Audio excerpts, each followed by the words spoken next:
Today, we have selected a topic which is something very unique in its nature, and it's evolving. Taxations on the virtual digit assets.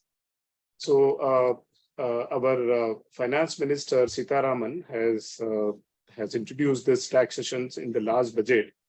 So friends, we have a two speaker. I'm very privileged to be introducing Madam Rushina Thacker. And she is an associated product manager taxation in Binocs, right? This is how you spell. Okay.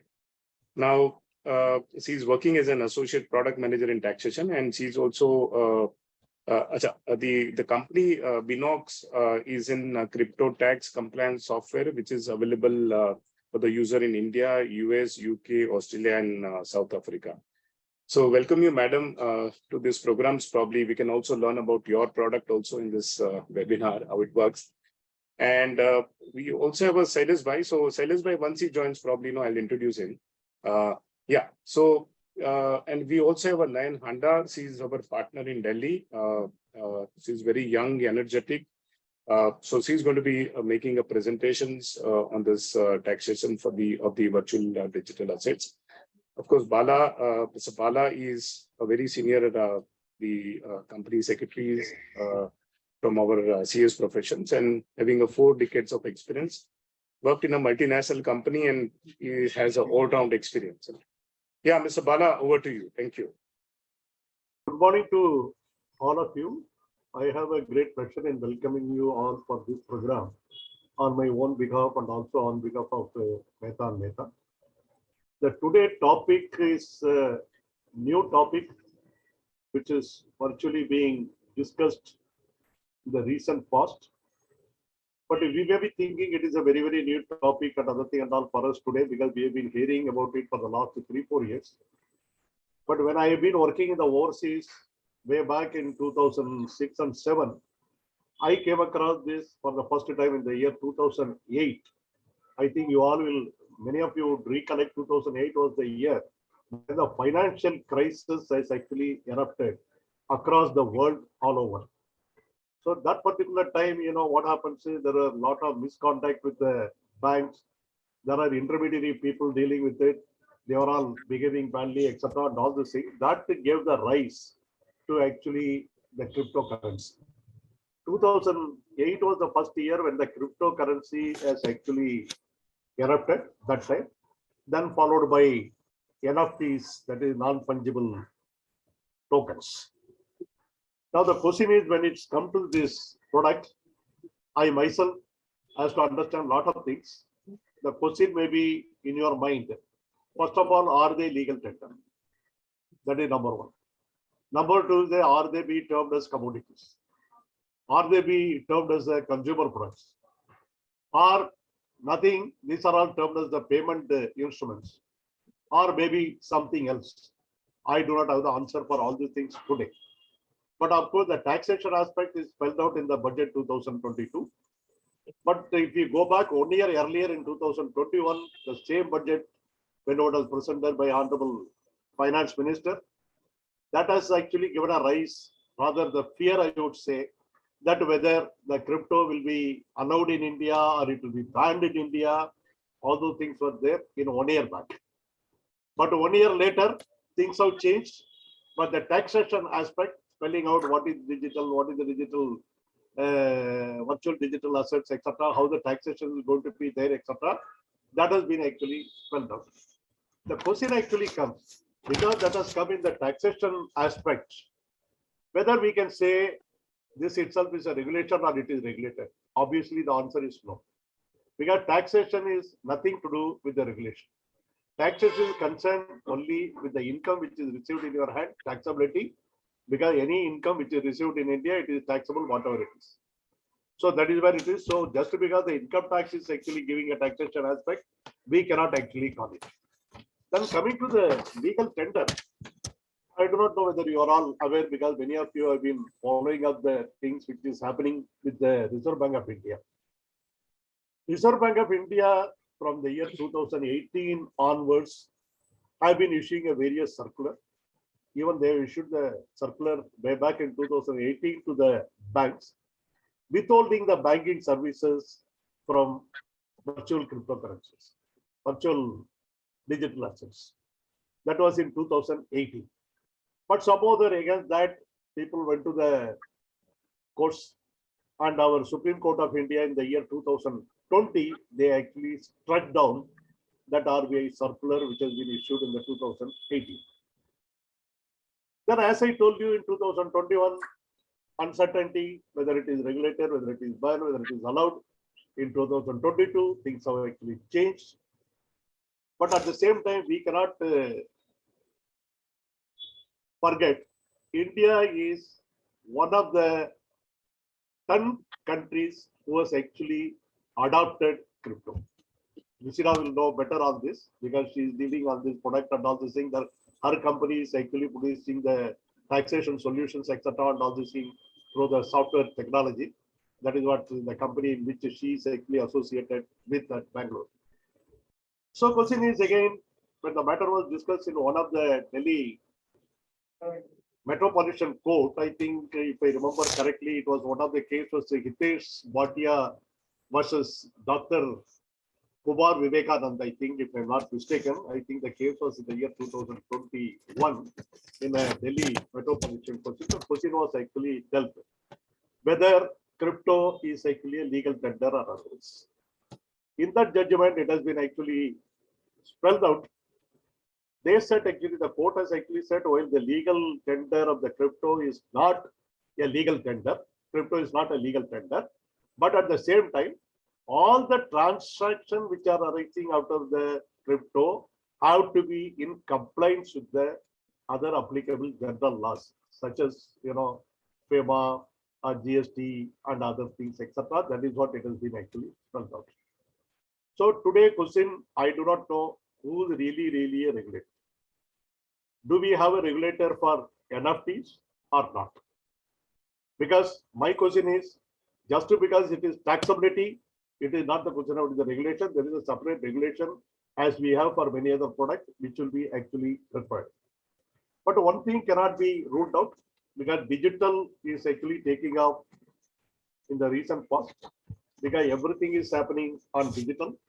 Because if we actually go to any vegetable vendor or any restaurant, even on the street side, people who are selling the product, or even auto rickshaw fellows, Uber, Ola, all those people, they don't accept cash nowadays. They say you pay either by Google Pay or Paytm or whatever it is, etc. That is the way things are actually happening. For a common man, it is going to be difficult if he is not getting used to the digitalization. In future, living will be going to be difficult, because slowly, the virtual currency, the physical currency is going to be replaced by the virtual one. That is the way we are actually moving with that. But today's discussion, basically, I think our presenter is going to explain the basic aspect of the crypto and the NFTs. She will be also dealing with some of the global versus Indian cryptocurrencies, etc., and all those things. Because due to the paucity of the time, she will be actually touching upon giving the basic points on this other things. When we talk about the blockchain and other things and all, it's a very big topic, and we do not have the time to cover all those things, although she will be touching upon. But as Atul has put it, we have the two eminent people who are associated today. One is actually dealing on the product itself. Other is a chartered accountant who is actually dealing on the taxation aspects of it. So because the budget has come in this year 2022, it is talking about the taxation. There's a particular section, differential section 247 talks what is actually digital assets and what are the exclusive, what are the inclusive, etc., and other things and all those things. I think we can have a better understanding over it. And I think our presenter also will touch upon how do we acquire, how do we deal, etc. When it comes to the taxation point, whatever I have seen, whatever I have read, there appears to be the highest rate of taxation has been put actually on the digital. That is, I think, around 30%. Am I correct, 9? 30% is the tax. Yes, sir, 30%. Yeah, highest rate of the tax which has been actually put. Again, there are a lot of questions whether there's a classification is possible between the short term and long term, whether the indexation is possible or not possible, whether carry forward or not carry forward, all these questions are there. Because it is just at the beginning of the year, the first year, the implementation is going to take place. Many of us have to experience it. As we travel along, as we go along, there may be more clarification, there will be more notification, there will be more things will come from the government. That is what I think. But all said and done, the future is going to be digital. Future is going to be dealing with the virtual digital assets. That is what the future is going to be there. With this, I think over to Rushina. I will ask her to share her thoughts before we start the presentation. So before Nayan start the presentation, we also have Shailesh Bhai has joined us now. So Shailesh Bhai, welcome you to this webinar. Just to give you a quick the reference to our webinars, we are doing it for last 1 year, and the response is good. So normally we do it every Saturday.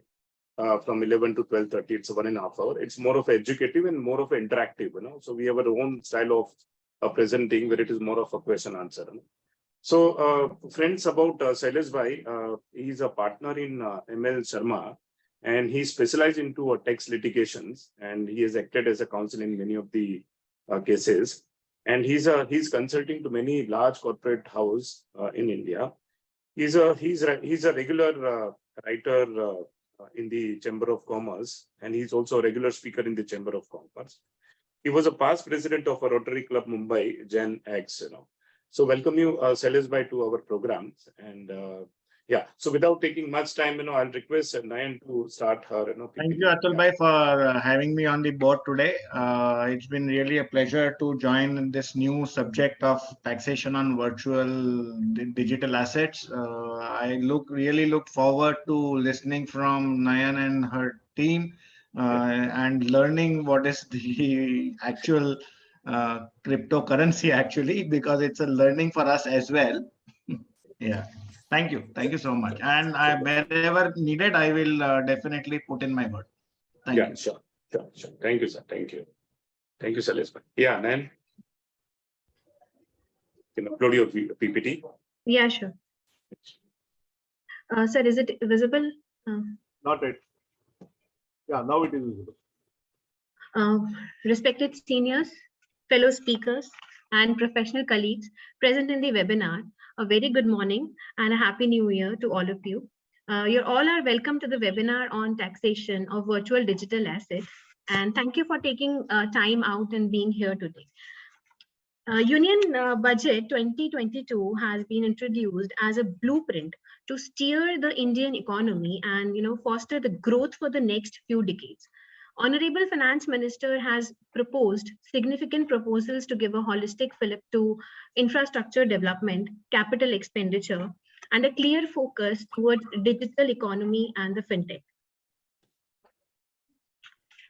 So today we will be discussing the following topics, like the concept of virtual digital asset, what is the meaning of virtual digital asset, and the scheme of taxation of VDA on or after 1st of April 2022. And what is the deduction of TDS under section 194S? And there is a few points on the taxability of the cryptocurrency under the GST law. So before moving towards the provision or schemes of the taxation of the virtual digital assets or VDA, let me had the brief about the historical background of the development of the cryptocurrencies. We all heard about a lot about the Bitcoin, the cryptocurrency, blockchain. So these are not synonymous. These are not synonymous with one concept, but they are all very different concepts.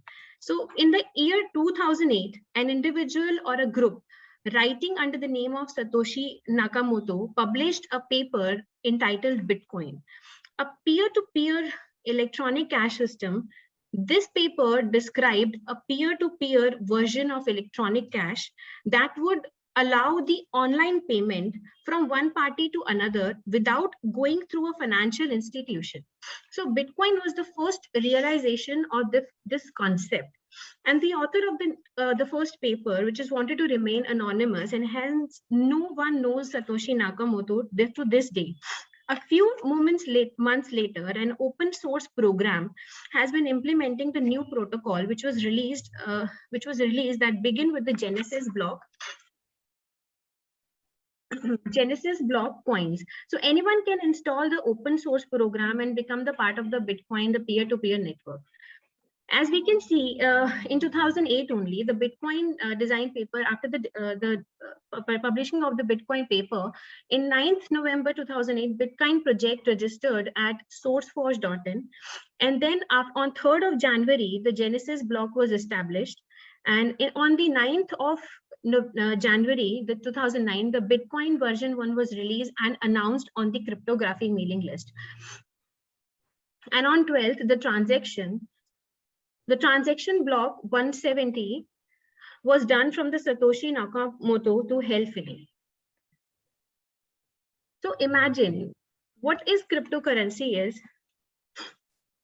So imagine a situation where money has no physical presence and no bank is acting. So no bank was acting as just a virtual digital currency which can be easily transferred between the individual on their own without anyone regulating the same. So this is what the concept of cryptocurrency is, and this idea of cryptocurrency was coined by a person with the pseudonym that is Satoshi Nakamoto, which I have introduced earlier, and he presented his first idea of the cryptocurrency through the white paper, so in which he explained the underlying concept of the Bitcoin and the technology which is backing it, and based on the white paper that cryptocurrency derived some inherent value. So cryptocurrency has no intrinsic value. In favor and against is enough to manipulate its value. So thus we can interpret that it is a bubble, which can burst any day, which is leaving people invested falling to the zero or making them millionaire in a fraction of moment. So a cryptocurrency is a form of a digital asset, which is based on network that is distributed across a large number of computers. The decentralized structure that allows them to exist outside the control of government and the central authorities. And Bitcoin is the type of cryptocurrency. Now the question arises, how you can not spend a Bitcoin without any third-party transaction authorizing the same?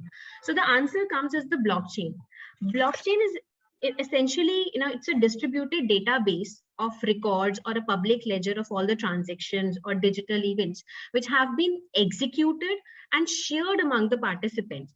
It is blockchain is essentially a distributed database of record or a public ledger of all the transactions or digital events that have been executed and shared among the participating parties.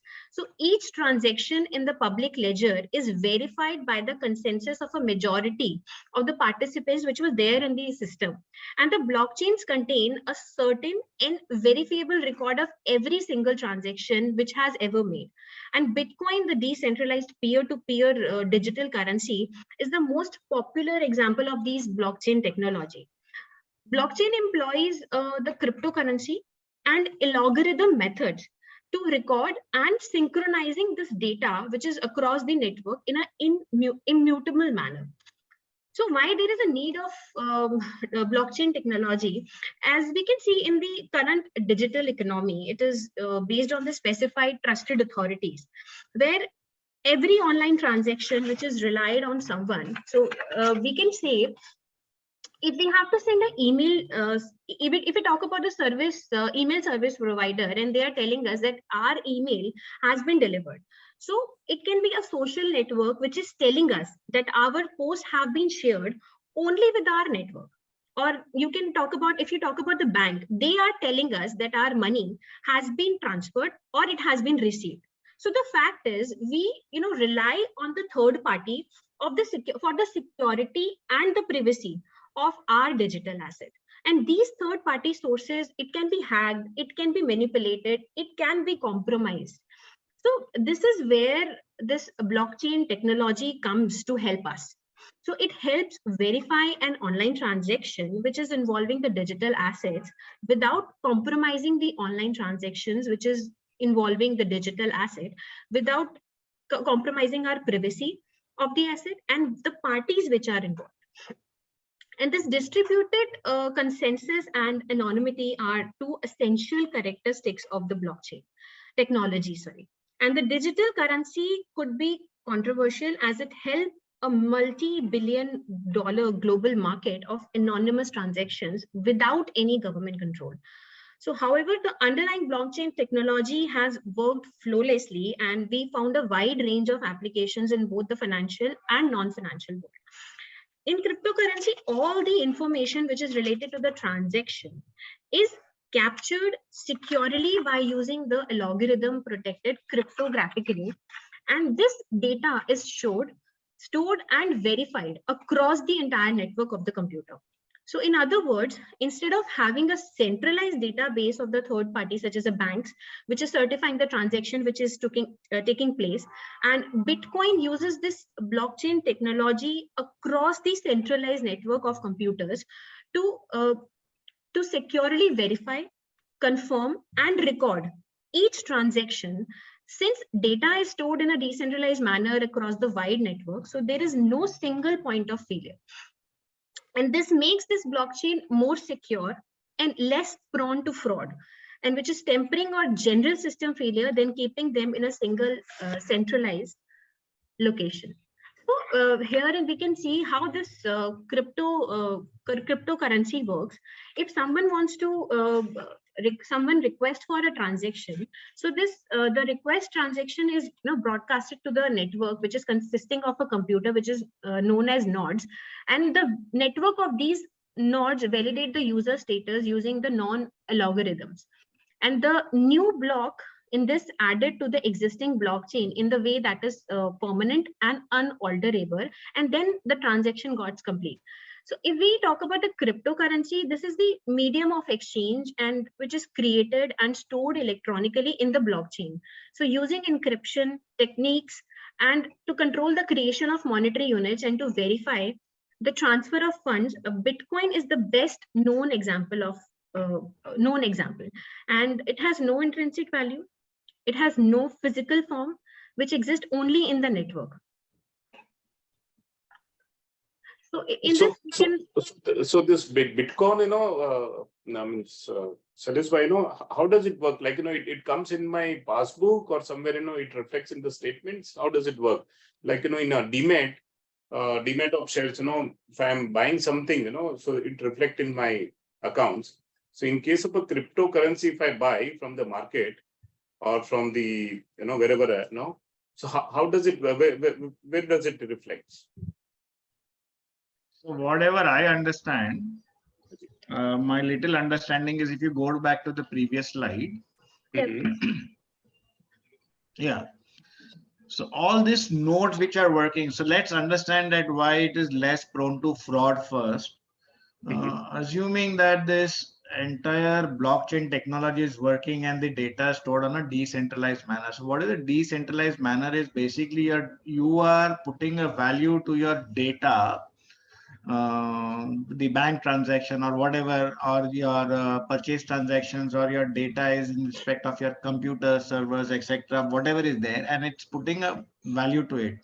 Now somebody let's say wants to hack your data, okay, which is on a centralized computer, it becomes a very, very simple job for him. But in the decentralized manner, he might probably have to hack 1,000 computers at a time, okay, to get that complete set of data. For example, a very good example would be in respect of that, how the data privacy is now maintained, is a Visa card or a MasterCard, you've done a transaction on the Amazon. Okay. Right. I'm just trying to understand how does this data things work, and thereafter I go to the ledger thing, which even I am not so sure. But the data is how encrypted and the decrypted. So now recently the government of India started that if you do a transaction on an Amazon or any e-commerce site, and then you do it through your credit card, you do not have to use your credit card again and again if you save your credit card on that Amazon or a Flipkart or on any site, and that data of your credit card is getting stored decentralized manner. Hope I'm able to make my point. Yes. Okay. When you have stored your data, your own data with these e-commerce platforms in a decentralized manner, then it is difficult to hack them. Okay. Now what has happened is taking it in a little different manner. Since it cannot be hacked, now they have started putting this data a value to it, which is, I believe, now called a cryptocurrency. Now the value to it keeps on fluctuating on a daily basis. Probably this is more of a derivative product than a currency product. I remember Bala sir talking about whether it has can it be called a currency or it cannot be called a currency, and because that becomes the moment it can be called a currency. Okay, it is promised by someone to pay, to make good about it. Okay, for example, you have a note from an RBI, 100 rupee note, which says RBI promises to pay rupees 100 on the exchange of this note. Okay, Yes. but in the cryptocurrency, there is no such promise can be made by any person. So it's an invisible currency as such. There is no tangibility to it. Like there is a tangibility to the gold, or there is a tangibility to the silver, or any metal for that matter, or a coin. Here there is no tangibility. It's a complete intangible. It is only passing of the data from one source to the other source. All right. Probably this, I would term this as more of a derivative product rather than a currency product. Now coming to the ledger account, yes, like you have it in the excise system, PLA, personal ledger account, that you keep your money transferred over there, and then there is a debit and a credit which keeps on appearing over there. Probably this system works like this. Okay. You remember, Atul bhai, there used to be an RG23A under the excise register, and then you used to have deposit some money over there, and so it's like a bank passbook basically. Okay. But maintained in a digital format. Nobody.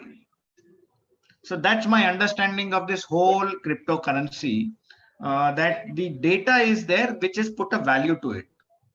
Okay. Now that data is getting transferred from person X to person Y, and whether that data can have an intrinsic value or no, or a tangible value or no.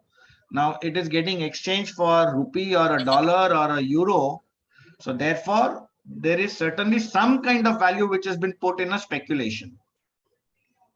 Yeah, Rushina, you would like to say something? To add to the question Atul sir just asked, whether you can see it in your passbook or not. So the way people have been investing in cryptocurrency is not directly on the blockchains, although that is the system that's introduced to make it more decentralized and democratic.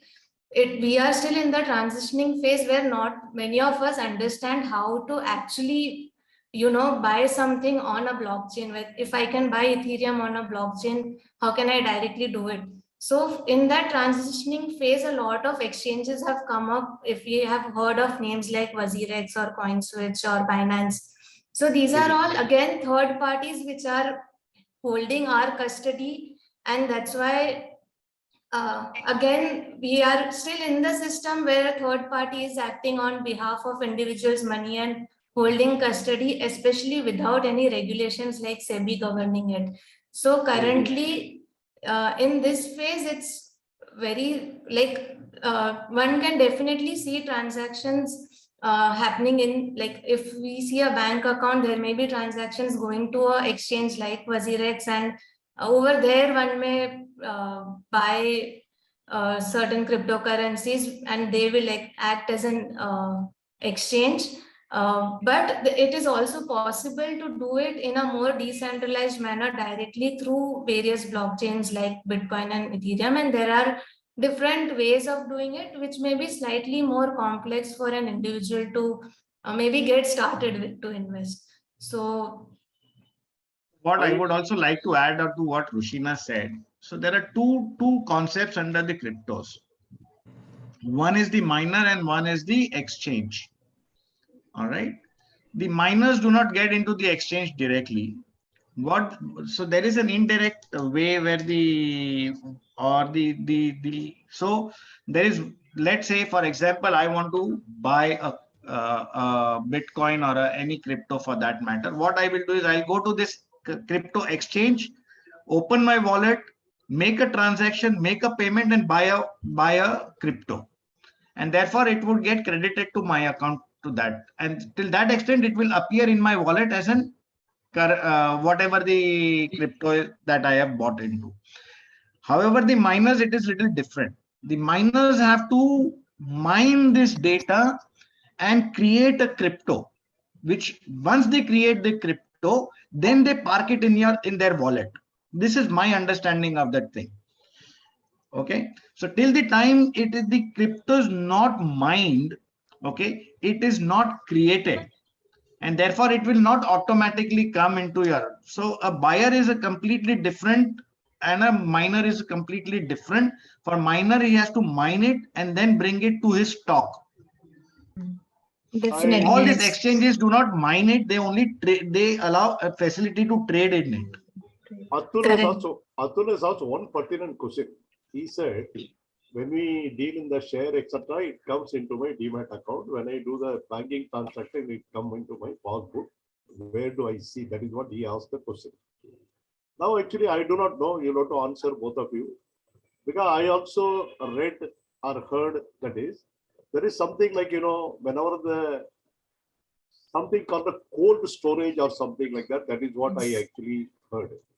The cold storage is actually one, as Shailesh has said, is when you actually create your crypto, which comes into your wallet. In the cold storage actually permits you to transfer from your wallet and store them actually somewhere, which I believe is not at all connected to the network in the internet. I'm not very sure how it is happening. What is the, yeah. So there are again, to invest also, one can go in a centralized manner because that's most convenient. But one, as an investor also, I can invest in a more decentralized manner. So there are wallets like MetaMask, which are decentralized in nature, on which I can buy different coins as well. And for storage also, there are hot storages and cold storages. So hot is something that is on the connected to internet and online, but then there are cold wallets which are like a pen drive wherein you can store your Bitcoin. So there are special, it looks like a pen drive, but it's a wallet for storing your cryptocurrencies. So there are many such providers who provide such cold wallets for somebody to store their cryptocurrency in a more secure and safe way where it cannot be compromised by any online attacks or so on. But one thing is there, because when you say is a more secure way and other things and all, I believe whenever we talk about the cryptocurrency and other things and all these things, it's all operate with a certain keys, encrypted, decrypted keys, etc. and other thing and all. That is the way it actually operates. Now the problem is always there is a possibility of the hacking the system, hacking the computer, hacking the things. So if the key theft happens by the hackers, then where is the security question now comes? That is a great concern here. So again, when it comes to keys, there are private and public key for every crypto. When we do it through an exchange, the exchange holds all the private keys of all their customers. So it is very easy for an hacker to compromise or attack an exchange and get all the keys. That's why that's a more vulnerable way of storing. If an individual has their own private keys, it becomes a lot more difficult for a hacker to attack so many individuals and get so many keys.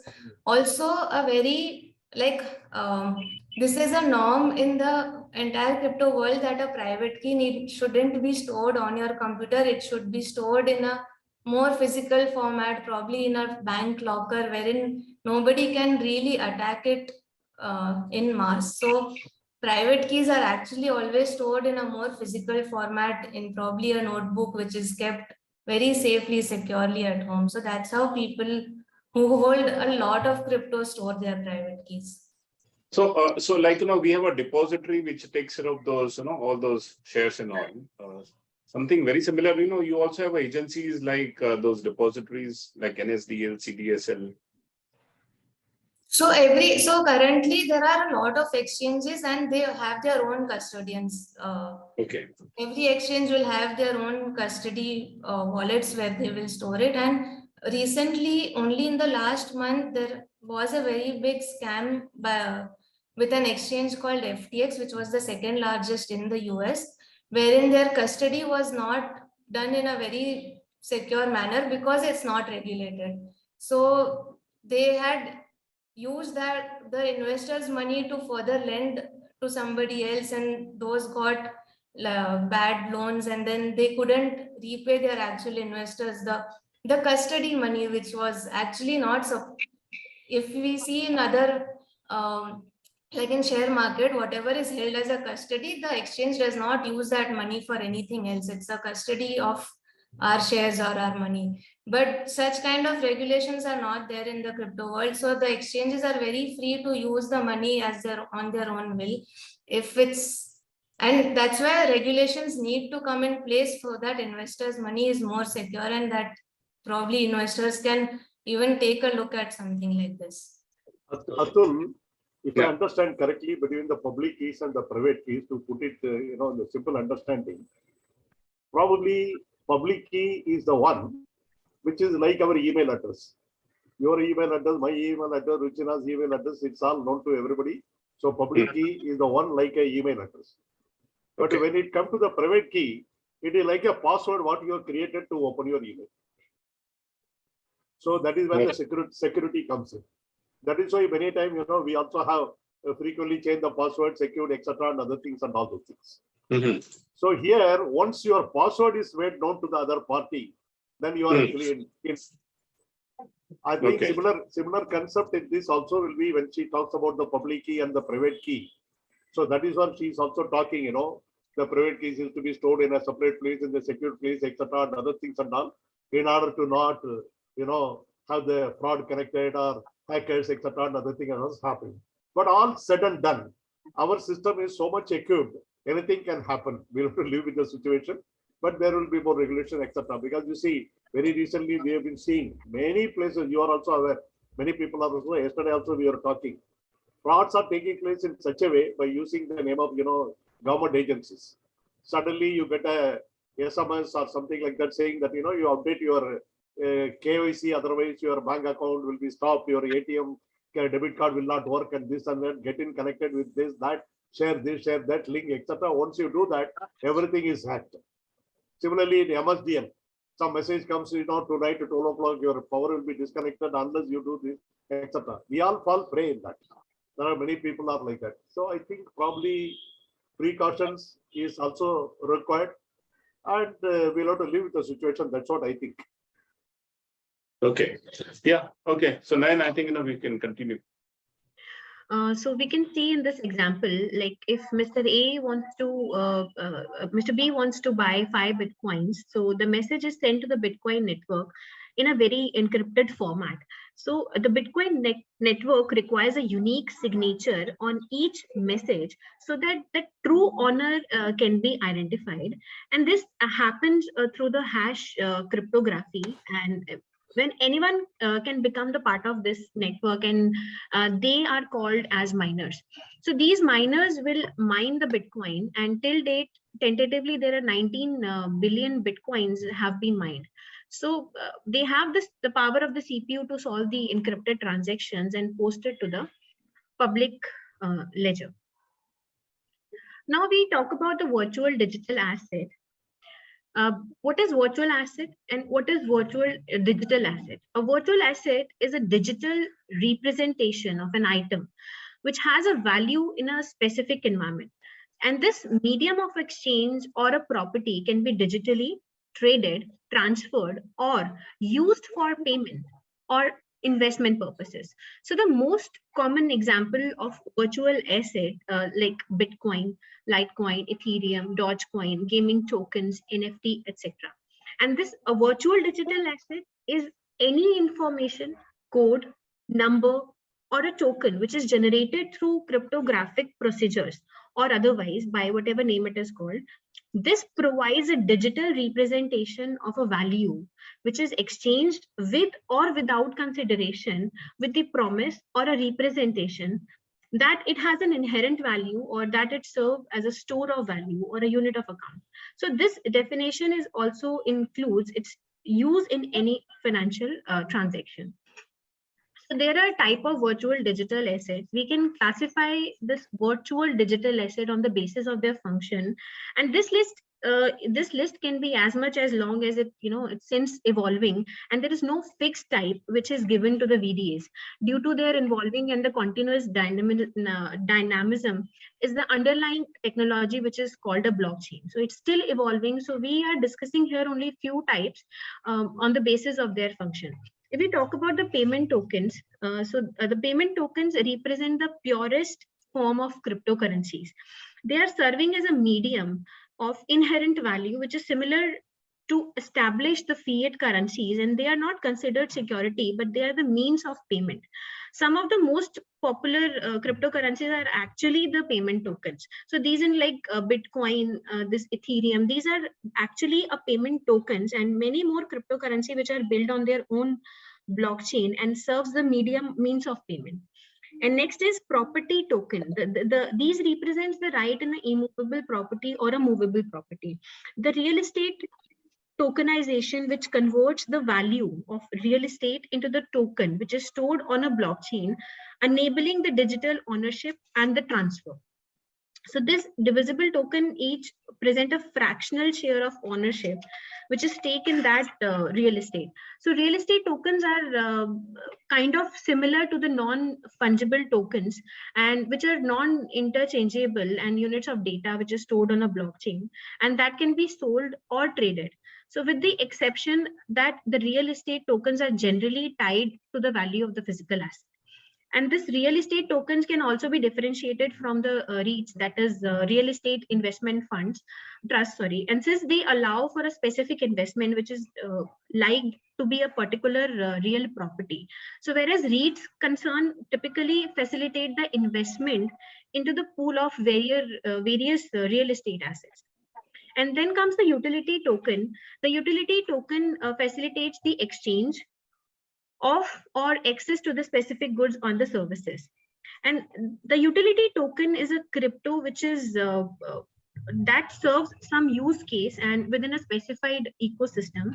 So these tokens allow users to perform some action on a certain network.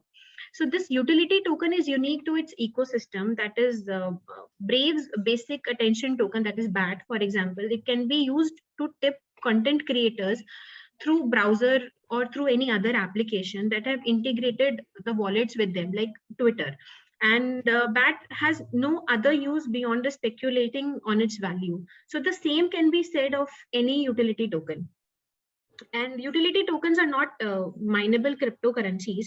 They are usually pre-mined and being created all at once and distributed in a manner which is chosen by the team behind the project. And next is security token.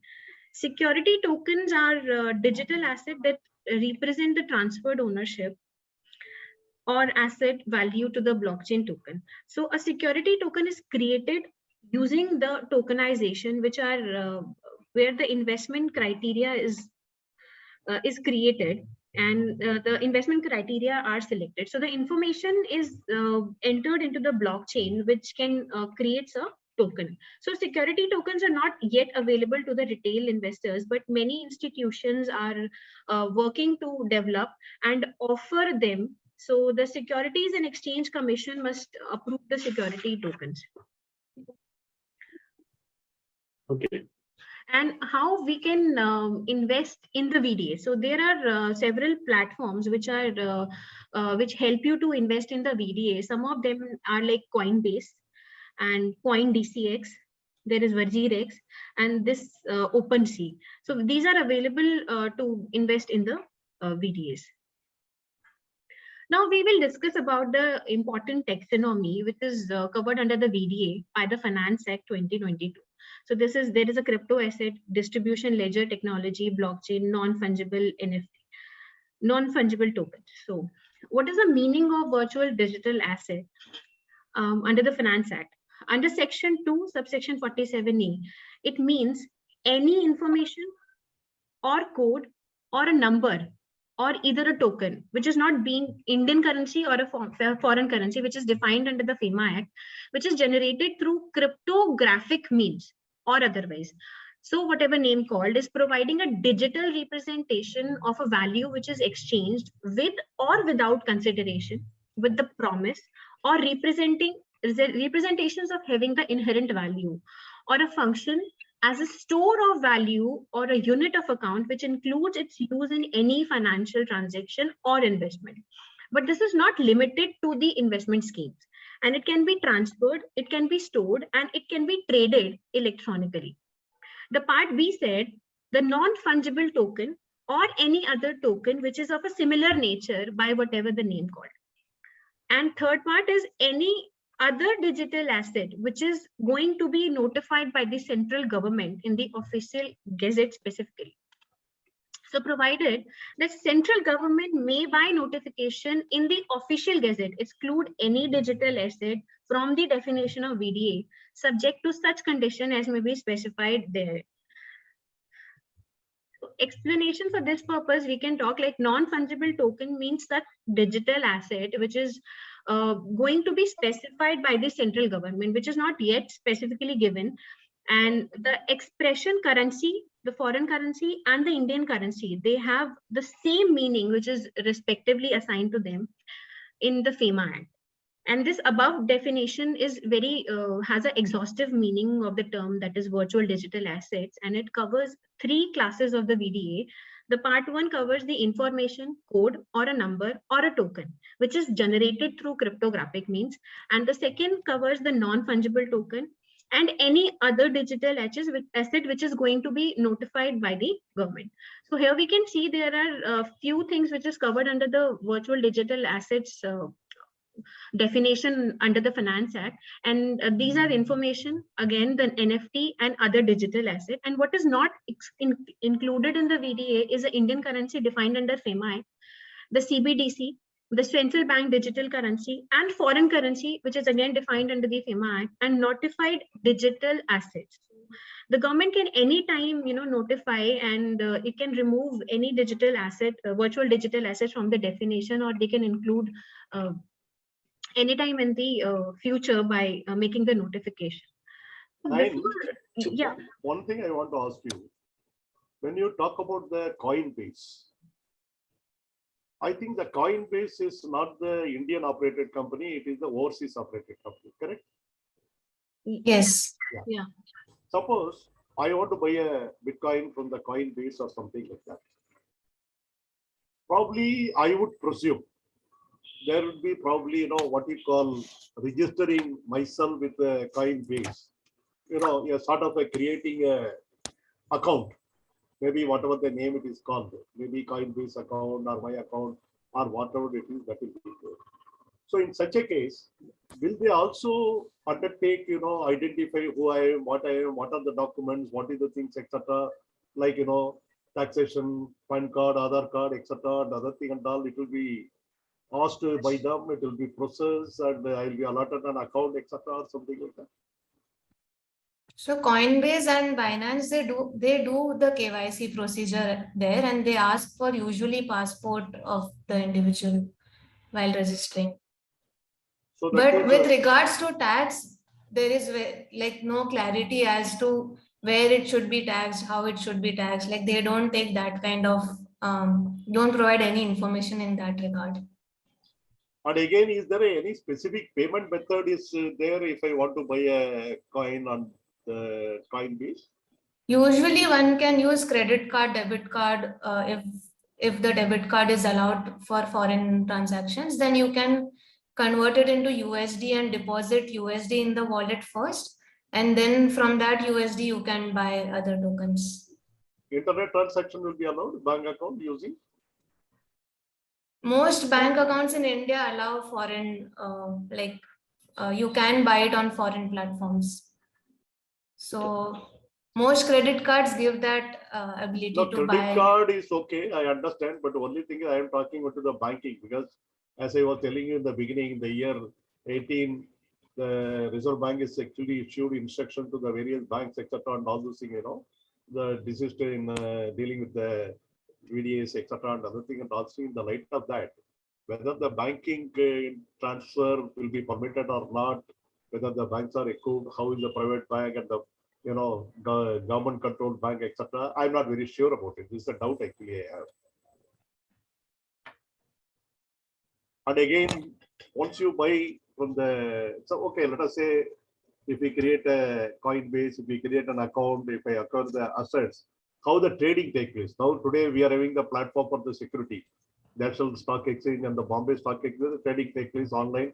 One can do it themselves, etc. Or if they don't want to do it themselves, you can depend upon through the broker. We can actually telephone to him what do we want to do, what is the thing, etc. He will do it.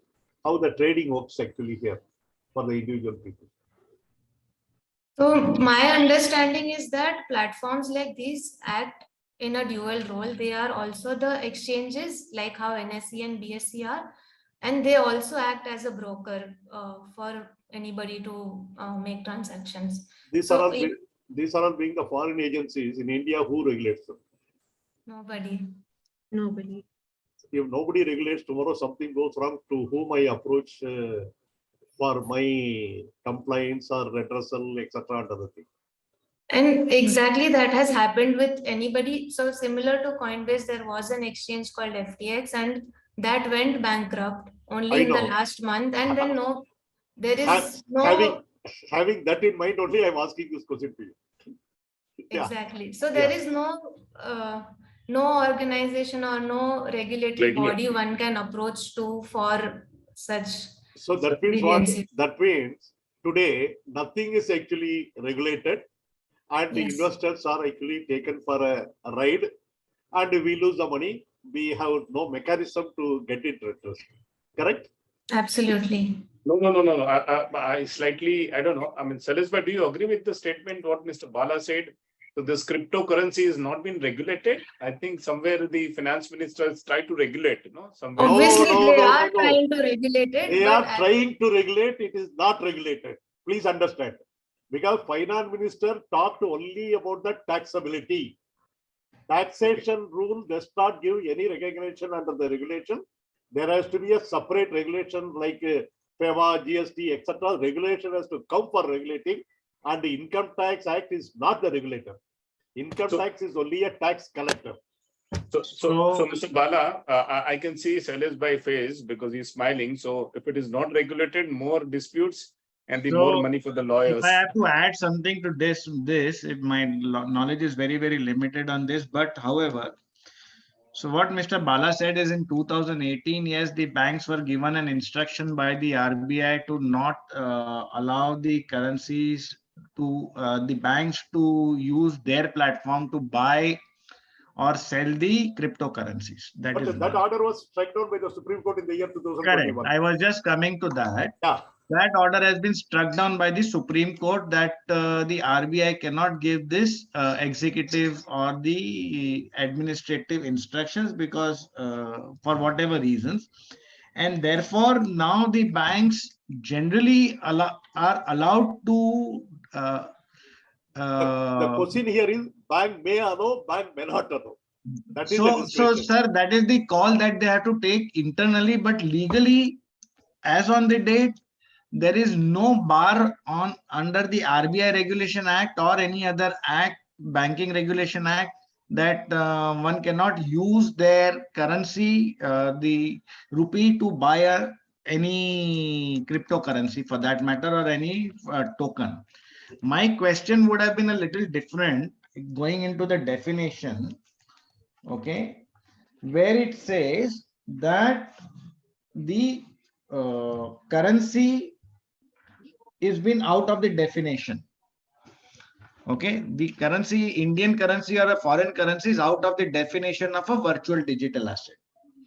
Recently, RBI has now launched a digital currency. Correct. Okay. Right. Now, is that digital currency included in the definition of the virtual digital asset, or by using that power by notification in the official gazette, exclude any digital asset from the definition of the VDA? Has that come or that has not come? I am not sure about this. So if one of y'all can throw a light on that. Notification cannot override the provisions of the Act. No, that is right, sir. What I'm trying to ask is whether this recently launched digital currency has been excluded from this definition or not yet excluded from the definition. So you're talking about the e-rupee, which is launched. Yeah, just last month it has been launched, no? Yes, sir, it is not included in the definition of this virtual digital assets. Basically, it is the CBDC, that is central bank digital currency, which is excluded in the definition of the VDA. So here it is clearly written that any other digital asset as the central government may by notification. So there is no notification given regarding that it is a virtual digital asset. All right. Okay, Yeah. I get your think point. Rushina, I think you can explain better. No, like you said, I believe it is excluded from the definition Yes, of. excluded. Yeah. Unfortunately, when we talk about It's the cryptocurrency, one side we are talking it is coming under the purview of the GST taxation. But where is the GST tax is actually define the cryptocurrency? GST Act, it doesn't define the cryptocurrency at all. What we can draw a reference is only the Finance Bill 2022, where the Finance Minister has actually addressed, and that definition section 247, which she has put up the slide, what is included, what is not included, that is all is available today. Beyond that, when you talk about the regulatory point of it, I don't think there is any regulation is available. I really do not have the answer who regulates NFTs today. So, Shailesh, do you have any answer to this? Mr. Bala said, so tomorrow if I bought, the cryptocurrency from, say, Rushina and see, I don't know, how to buy that also, that's another challenge. But yeah, so if I buy from her and she doesn't deliver or blah, blah, there is a dispute. So like in case of a share and equity, I can go to SEBI and, I can make, Rushina some liable. But so in case of a disputes, where do I go? I can go to the. You go to the High Court. Direct High Court, okay. Go to the High Court, sir. Okay. Okay. So that's what Mr. Bala says. It's not regulated. So there is no regulatory authority like SEBI. So you go to the court. See, one side we cannot say it is unlawful because it is permitted. But at the same time, it is unregulated. Unrelated. Okay. Unregulated. Unregulated. Yeah. So that's what we are. No, even if in the unregulated transactions, a person can approach the courts. Okay. Yeah, okay. that is there. I'm agreeing with you, but I am only talking the regulatory perspective who take the responsibility. Because suppose if something goes with the Companies Act, I can go to the MCA. If something goes with the district regulator, I can go to the SEBI. Something goes with the RBI, etc. I can go to the Director of Enforcement Directorate. So like that here, there is no designated authority is actually available at all. So you mean to say, Mr. Bala, that there has to be some regulator here because definitely there has to some regulation has to come. Somebody has to take the responsibility because I can see there are a lot of things which are actually happening by sitting across by 24/7 overseas people who are actually operating. But ultimately from India, who regulates when we suffer? That is the question. Okay, so that's a point, so probably even see, I think it's an ignorance and probably even, till today, many people doesn't understand what is crypto and all. So very few learned people like Rushina and probably Shailesh has understood this. So that too also says some value addition been given to some data. That's again a very kind of a very difficult to understand those, interpretations. I don't know. Sheetal Shah is actually saying you cannot sue anyone as it is a non-regulated one.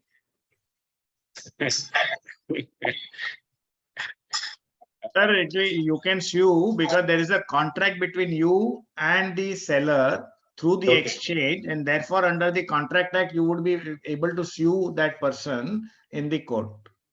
Okay. So then we are talking about a law of contract and not, nothing like the digital act or something. So, sir, this is a contract between so there is an exchange which is prevalent, okay? Probably an Indian exchange, you can drag them to the Indian court of law. If it is a foreign exchange, then probably you will have to look at an international court of law. So there would be some medium that you can drag someone somewhere. That is true, but a common man, it will be difficult. Of course, yes. A common man should not even deal into crypto. There you got the point. There you got the point. So like, we have a mutual funds and all. So there has to be like, why mutual fund? Because you can't track, day-to-day movement of shares. So I don't know, is there any kind of a SIP or a mutual funds like for a cryptocurrency? Rushina, you have anything knowledge about this? So there are many such smaller companies who are making mutual fund kind of products for crypto. Some similar to small case how there is for equities. There are such products, but again, because they are unregulated and the custody is usually with that party, it may or may not be very reliable too. Yeah.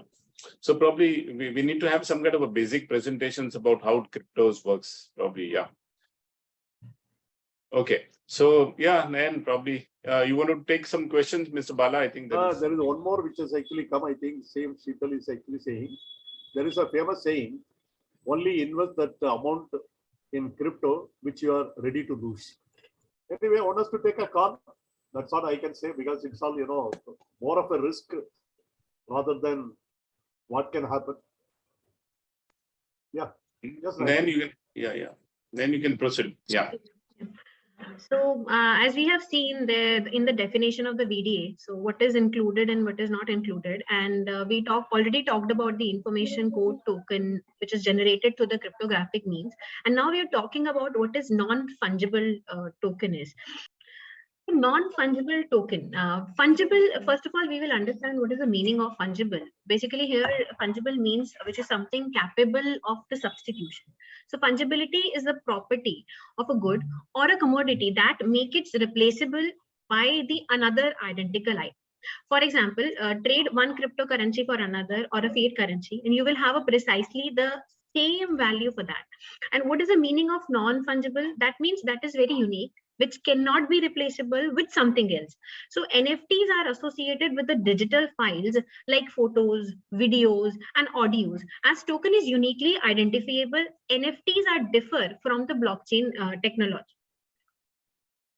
So here in this, we can see that in this above figure, every ordinary dollar bill has the same value as the another dollar, and the equation applies to like Ethereum. One Ethereum and Bitcoin, the same is like one Ethereum can be exchanged with the one Ethereum, one Bitcoin can be exchanged with the one Bitcoin. And when we talk about this non-fungible, so we can say we cannot replace the pet dog X with the pet dog Y, and we cannot replace the front row with the back row. We cannot replace the house, the hut, the wooden house with the brick house.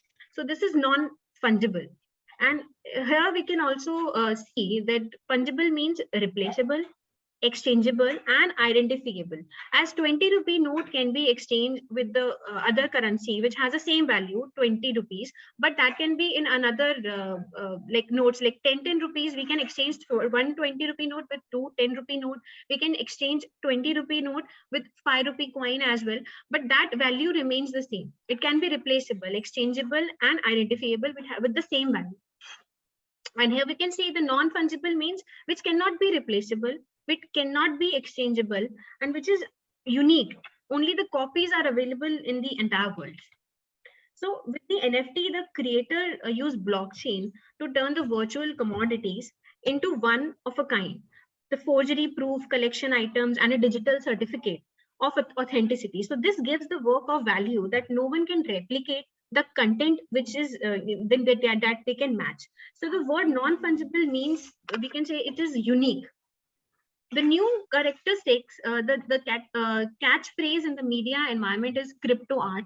The digital art, including NFTs, may still be replicated, copied, and distributed. So the image rights are not yours.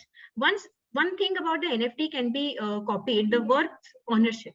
And artists maintain the full right to the work just as they would, within actual paintings. So for artists, it is a chance to get money for their work and the labor they have done. So the artist may be paid a portion of the NFT, which is the sales price. As a buyer, you view it as a chance to, appreciate the digital art in the same way that the museum celebrates the actual art.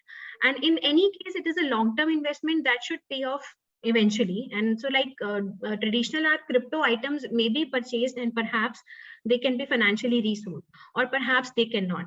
So every art market swings in the crypto art market is no exception. So nobody knows when this craze will go down. So as we can see here, the most expensive NFT was sold by the Christie's in March. So this created by the famous artist called Mike Winkelmann, he known as a Beeple as well. And it is composed of 5,000 daily drawings, which is called Everyday. So which sold at a Christie's for a record of breaking 69.3 billion. And our Bollywood angry young man who has taken the lead once again. And Amitabh Bachchan has rolled out his own NFT, non-fungible tokens, and becoming the first Indian actor to do the same. At the same time, when the world has taken a shine to the digital assets, over 2.5 billion worth NFT has been sold globally. And Mr. Bachchan rolled out his NFT, a collection of unique and limited artwork, which is themed around him, including the posters such as of a Sholay autographed by him and verses of Madhushala, which is narrated by him with the backstories and the rare digital treasures from the past. And on the beyondlife.club, which is a platform. And Vazirex, a domestic crypto startup which has launched an NFT of over 300 creators, which is including photographs, and there was canvas, 3D artists, digital artists, and there are street artists. And internationally, celebrities such as rapper Snoop Dogg and comedian Elon DeGeneres and actress Lindsay Lohan and Paris Hilton, and the Twitter CEO Jack Dorsey, among others, have also ventured into the NFT. So an NFT is a digital asset that represents a real world object such as art, music, video, in-games item, etc. So it is bought and sold online, mostly with the cryptocurrencies. So it's generally encoded with the same underlying software as many cryptos with the same technology, that is a blockchain. So now we will, So the Finance Act 2022 has inserted a new section, that is 115 BBH, with effect from the 1st April 2022, that tax the income which is arising from the virtual digital asset. And the section 115 BBH will be read as, where the total income of an assessee includes any income from the transfer of any virtual digital asset, the income tax payable shall be the aggregate of, first, the amount of income tax which is calculated on the income from the transfer of such virtual digital asset at the rate of 30%, and the amount of income tax with which the assessee would have been chargeable had the total income of the assessee been reduced by the income which is referred to in clause A.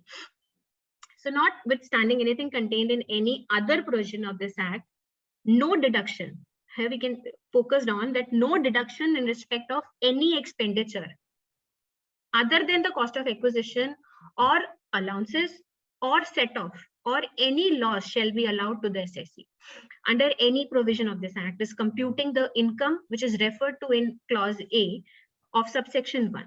And there is no set off of loss from the transfer of the virtual digital asset, which is computed under clause A of subsection 1. It shall be allowed.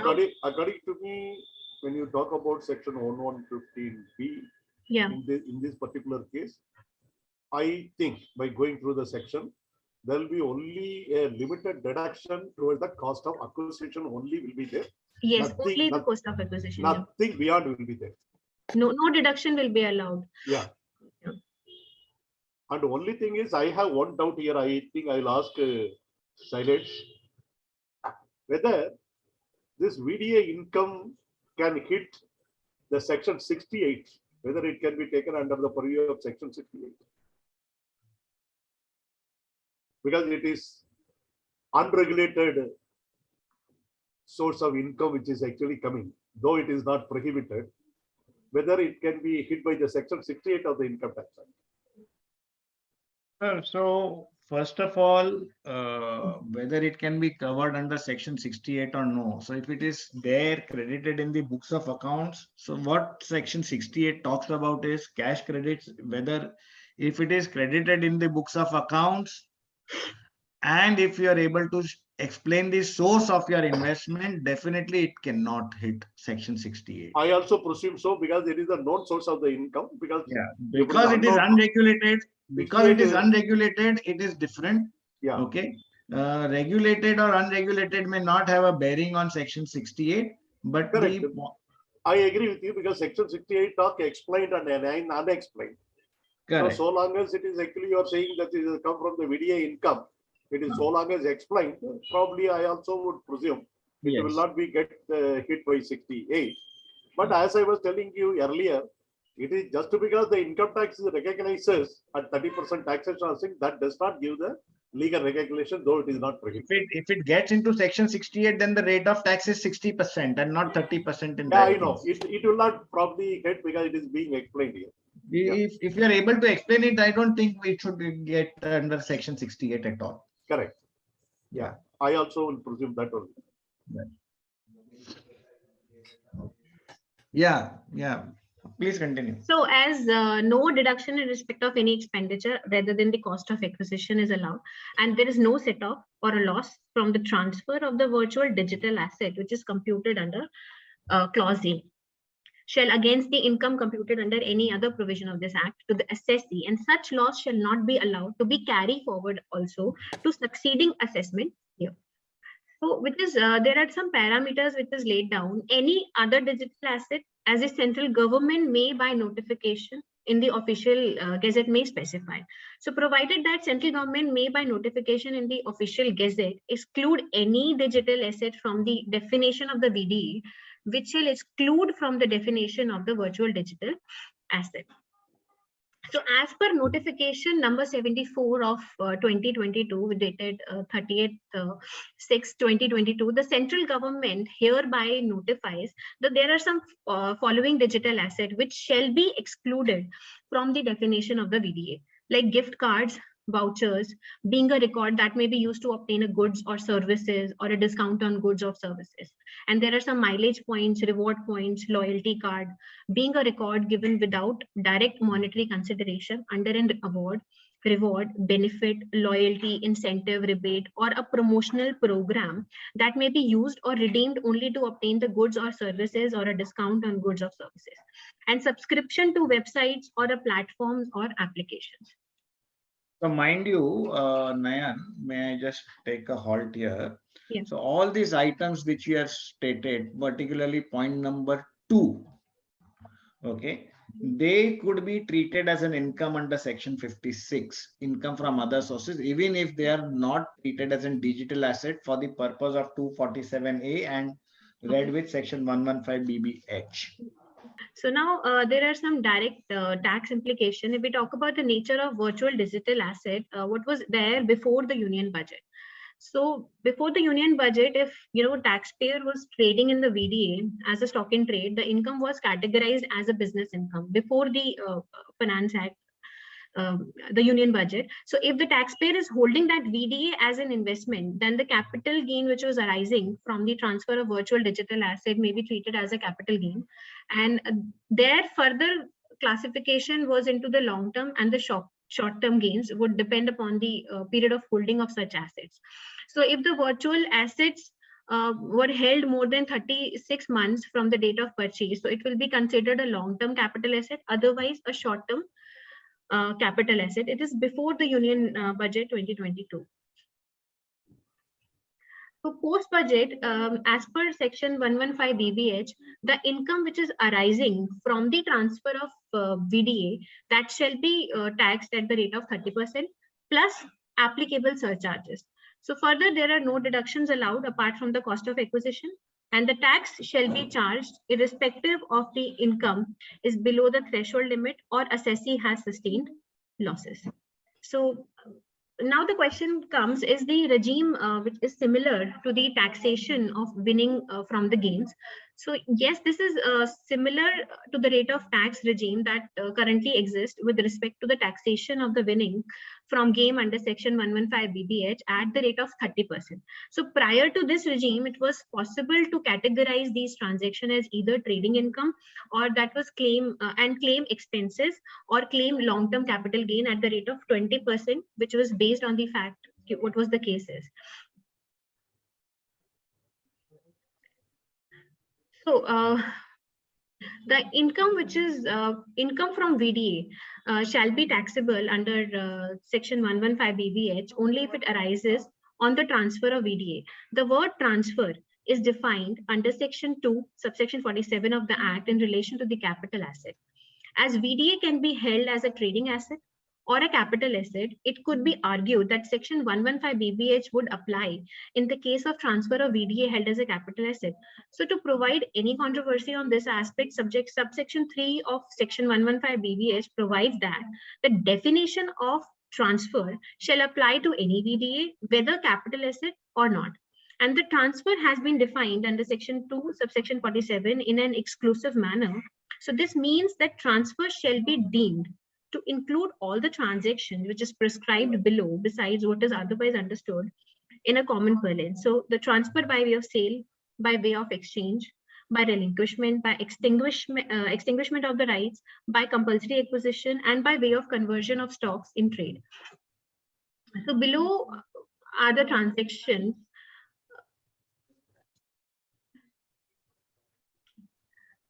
which are not chargeable to tax under section 115 BBH, like there is a lending of virtual digital assets, any distribution of asset in kind by a company to its shareholder at the time of liquidation is not treated as a transfer of an asset by the company. However, in this case, the shareholders are liable to pay tax if any capital gain arises therefrom. So transfer in a mode list in section 47, mining of VDA, transfer of VDA without consideration, and transfer by way of donation, or if VDAs are stolen, lost or stolen. Nayan, when you're talking exclusion and inclusions, I have certain questions to Rushina. I'll ask her. Rushina, it's, many times we actually get the gift cards, or we get the vouchers, gift card vouchers, we get it. Or we get something like a mileage points, or we get the reward points whenever we spend, on the credit card, debit card, etc., and all those things. The reward points, etc., or some loyalty cards, all those things which are likely coming. Whether these will also qualify as digital assets? So that part was excluded from the, like Nayan mentioned in the previous slide, that mileage, there were 3 points that the air mileage points and gift cards are not included in the definition of VDAs. Now that you are talking from the point of taxation. Yes. Because this will not be included, and the 30% taxation which is applicable will not be applicable from the taxation point you are talking about. I am actually not on that. I am coming to the basic section 247, where it talks of the digital assets. Because I don't see anything there, the exclusion, inclusion there actually. Because what you are talking is correct. I agree with you. As per the taxation point of view, taxation made it very clear. 30% will be taxed. These items are excluded. This is purely a taxation point of view. But as I said in the beginning, I still hold my view. Taxation is not the regulation of the law. Taxation is only from the collection of the tax. If I have to intervene in between, yeah. Rushina, can I take this question? Yes, yes. Yeah. So if you look at section 247A, the opening portion of it, any information or code or number or token generated through cryptographic means. Okay. Now these reward points, mileage points, etc. are not generated through the cryptographic means. Okay. Okay. Only if they fit into the cryptographic means, then they would fall under this definition. Otherwise, they are out of it. Okay. Okay. I got it. Yeah. Right. I agree. Thank you. Yeah. Yes, please continue, Nayan. Yeah. So if we talk about the transfer by way of exchange, all the crypto exchanges allow buyer to buy a cryptocurrency in exchange for another cryptocurrency. For example, Mr. A buys Bitcoin from Mr. B in exchange of Ethereum. So in this case, there is a transfer of VDA from both the sides. And the transfer of Bitcoin by Mr. B and a transfer of Ethereum by Mr. A. So tax liability would be arise in the hand of Mr. A as well as Mr. B. So in the case when this transfer by way of conversion into the stock in trade, VDA held as inventory of a business are converted into capital asset. So its fair market value as on the date of its conversion shall be taxable as business income under section 28. And when we talk about the lending of cryptocurrency, most exchanges allow the investors to lend their holding of cryptocurrency to earn interest. And such lending of cryptocurrency cannot be treated as transfer, as the title of the asset is not transferred to the borrower. So the amount of interest earned by the investor from such lending is credited in the same cryptocurrency. So he has lent. So such interest income should be taxed under the head of income from the other sources or PGBP as the case may be, at the applicable tax rates and not at this rate specified under section 115 BBH. And when we talk about the mining of VDA, creating a new cryptocurrency via mining can conceptually give rise to a taxable event when the miner receives the unit. So most countries considering the receipt of a mined unit of virtual currency to be the first taxable event. However, a significant proportion of countries also indicated that no tax is payable until the disposal of the asset. There is one question has actually been put up by Sheetal. Sir, I have two questions. I received rupees 2,000 as a sign-up bonus. It's a crypto exchange. Do I need to pay the tax on that? Number one. Number two, do we need to pay tax on free airdrops? So for the first one, this is very similar to how you would receive a bonus. It's a referral bonus or a sign-up bonus, which many platforms provide. And if it is received in INR, it can be showed as other income, just like any other cashbacks received or referral bonuses received in different apps. Okay. And second is with regards to airdrops. So again, there is no clarity as on whether free airdrops should be taxed or not. I think Nayan has a slide on it as well. But so maybe she can cover it in the next coming There slides. is one more. Yeah, yes, I. If I have to add to the question, the answer that Rushina has answered, you have received as a sign-up bonus in a crypto. Therefore, it would be treated as an income from other sources, but not taxable till the date you transfer it. Okay, so there are two different things. One is taxable at the time of sign-up, yes, but however, since you have not transferred it, 115 BBH doesn't apply. 115 BBH will probably apply to the company who's giving you this crypto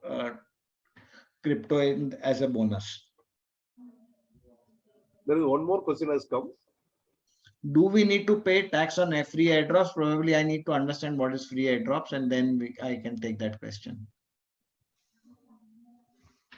How does transfer by way of the relinquishment and extinguishment happen in virtual platform? Can it be explained? Well, whoever's operated on these platforms can probably throw more light how this extinguishment or relinquishment may happen. Extinguishment may happen, for example, let's take a case of Binance or WazirX who were dealing into cryptos. They were exchanges, and all of a sudden there will be a government regulation says that this platform is an illegal one, and therefore you cannot log in or sign in into it. Okay, probably under that data or whatever the internet laws are under the okay. And in that case, your value of that virtual digital asset or that site is blocked in India for that matter.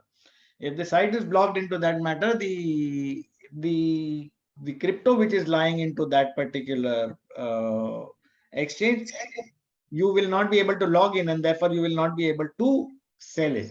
Probably you have that cold key, then you may be able to do it on another exchange. It's a different aspect. But as far as if it is lying in that wallet and then you are not able to access that wallet because it has been frozen by the government and it's not accessible or something like that, then there is an extinguishment. So probably that could be one thing. I also want to have one more thing. which is actually coming to my mind after reading this questions. We actually talked about, when you actually had a profit in one of the token and you lose in the other, it has been actually told that there is no setup is possible. There is only an obligation to pay the tax. That is right. That means setup facility is not available, which is otherwise there in other cases like long-term, short-term, capital gain, etc. Don't you think, in your opinion, when we look into the growth of the crypto ecosystem?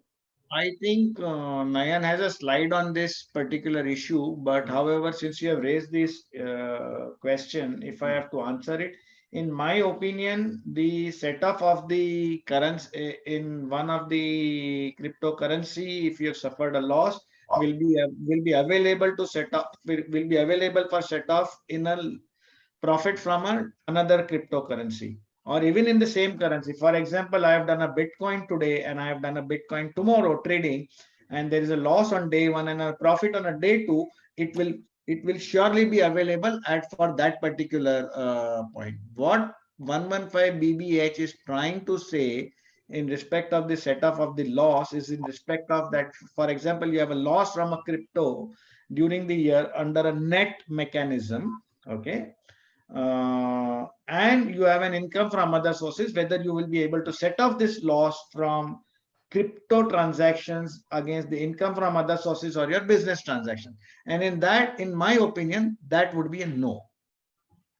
But however, if you have done a crypto X, a loss from crypto X to profit from crypto Y, that loss will be available.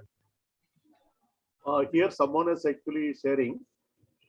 It says taxation of the airdrop income. Airdrops may be considered to be gift for the tax purposes. Gifts up to 50,000 rupees in a year is not taxable. If gifts are more than 50,000 rupees in a year, then it is actually fully taxable. Because she is also quoting, it is actually disclosed in the ITR under heading other income. Yeah, correct. So airdrop. So I was just wanted to understand what is an airdrop. Probably it is similar to that of a bonus. And if it is similar to that of a bonus or a signing bonus for that matter, it is definitely chargeable under section 56. And the lady, the Mr. A.K. Lims who has answered is correct. Shailesh, when you are talking about this setup, if I understand correctly, suppose a loss is actually booked by a person in a Bitcoin. Yeah. But at the same time, the profit is actually booked in the other class of asset, like, Ethereum or something like that. For example, Ethereum, yeah. So in which case, this cannot be set up to each other? It can be. It can be. I am saying it can be. If it is within the same year, it can be. Because the class of assets is different. Sorry? It's the other class of income. It is not the other class of the income. It is only the class of the asset, which is the same. It is a virtual digital asset. Okay. Whether it is a different crypto named as Bitcoin or named as Ethereum is a different. It is not a different class of asset. It is the same class of asset. But somehow I have a feeling it cannot be set up.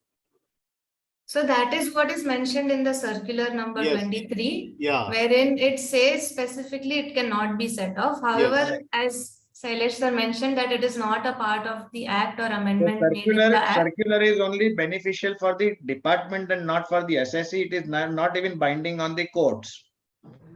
Okay. The courts or the assesses are not bound by the circular. It is only a guiding factor for them. In my opinion, the act will prevail over the circulars, unless and until if that is stated by way of in the speech of the finance minister, or it is there in the notes on clauses to the finance bill, or it is there in the memorandum explaining this position at the time of introduction of the bill. Yes, in that case, this cross breeding of the losses and the profits of the same class of asset, then it is a different matter altogether. But however, I believe that so far that has not been done. In fact, you may see a change in this next finance bill. It is a different matter. It may be a different matter. But so far, I believe that it should be available. the chat box, somebody is actually sharing, no, it cannot be set up. But Probably, sir. going by Yeah. whatever you say, I think you got a job to fight it out. Litigation. Absolutely. Because since the departmental circle is that department will not allow. So naturally litigation is open up. Yeah. Exactly. Yes, Right. go ahead, right. So, no deductions to be allowed for any expenditure or allowances. As Section 115 BPH provides that no deduction in respect of any expenditure other than the cost of acquisition or allowance set off any loss shall be allowed to the SSC under any provision of this Act in computing the income which is referred to in Section 115 BPH. Infrastructure cost, setup cost, electricity cost while mining the VDAs are not allowed to be considered as deductible for the purpose of calculation of the cost of acquisition. And common overhead expenses shall not be allowed as a deduction. And in case no interhead or intrahead set off allowed and carry forward of losses allowed, as the Section 115 BVH provides that no set off of loss from the transfer of the virtual digital asset computed shall be allowed against the income which is computed under any other provision of this Act to the SSC. And such loss shall not be allowed to be carried forward for the succeeding assessment year. And loss from the transfer of VDA is not eligible for set-off against any income, including income from the transfer of any other VDA. So each VDA in an investor's portfolio will be treated as a separate asset class.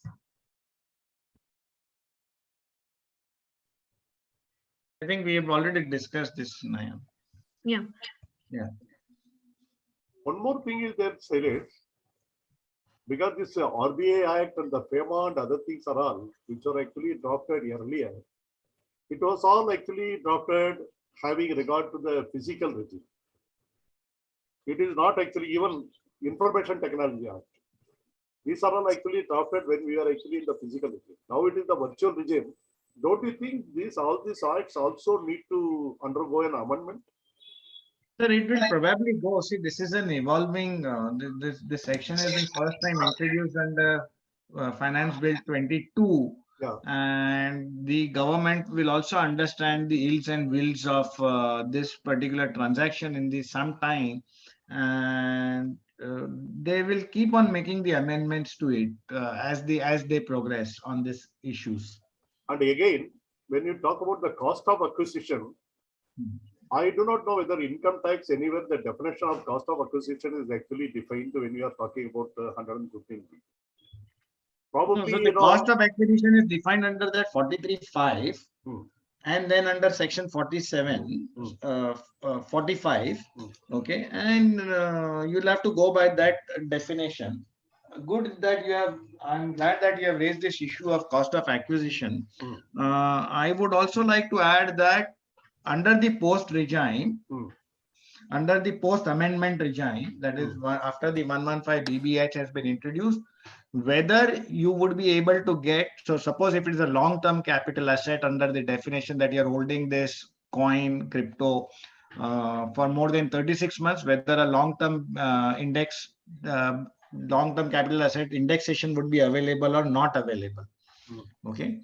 If I read into the section 48, fourth proviso, okay, there are only two categories of the asset which has been barred from not being eligible for indexation.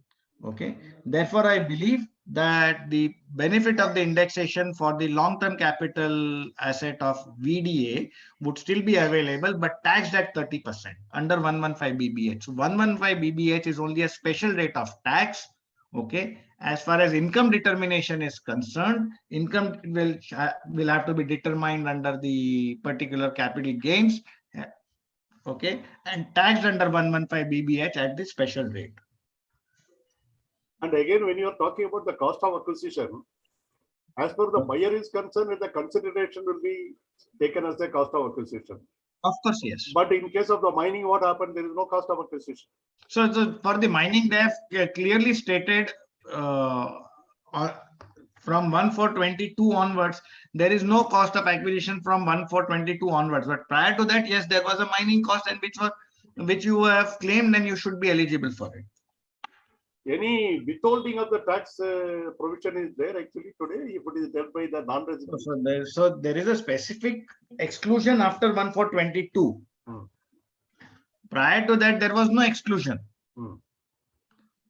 Once there was no exclusion, then you should get it under section 45, section 47, section 48 itself. If you are a capital, if you are giving it under capital gains, if it is under 28 to 44D, that is under business, then you will get the cost under your normal profit and loss account. You show what is your electricity cost, what is your computer cost, what is your depreciation on the computers, and etc. And there you claim the cost of mining, because then over there it's a trading asset in that case. Again, when it comes to mining, it could also be seen as a business of an individual, because the act of mining itself is not a transfer. The transfer part is the second leg of the transaction, wherein the mine tokens will probably be transferred, and that's when the 30% gains will apply. So mine tokens will be, so suppose you are into business of mining. Let us understand it that you are in this business of mining. All right. I say that, sir, this is my stock in trade, and therefore I have mined this. I am talking of a regime which is prior to this introduction of 115 BBH. Right? In that case, what happens is you will draw your profit and loss account. Let's say you're drawing a profit and loss account of 21-22. In the opening, you have zero cost. You've started mining only in financial year 21-22. All right. In that case, what would you be doing is you'll say my electricity cost is this much. My depreciation on computer is so much. My rental for the place is so much. Everything comes on the debit side.